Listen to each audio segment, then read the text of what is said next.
Hi, I wanted to talk to you about the skills practice we are doing in world history. The first part has to do with words to describe the past. And if you remember, you have slides that we went over in class that are posted in the module.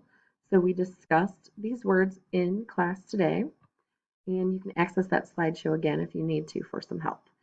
So I have given you 4 words that describe the past: millennium, period, century, and decade. And so you've got to match these C and D to whatever they belong to, and then A and B to whichever they belong to. And then you had a part in the notes today where we talked about what a century is. What's the 20th century? What's the 8th century? That kind of thing.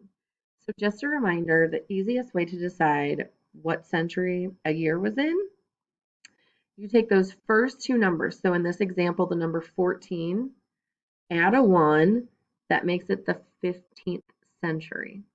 All right, we ignore those last 2 numbers there.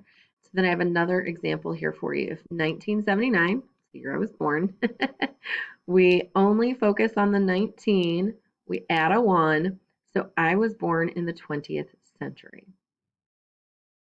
Then we discussed in class in those slides what a primary source and a secondary source are.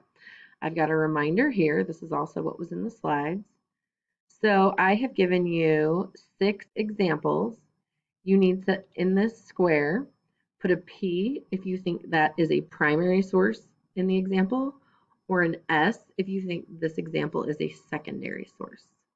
Let me know if you have questions or how I can help.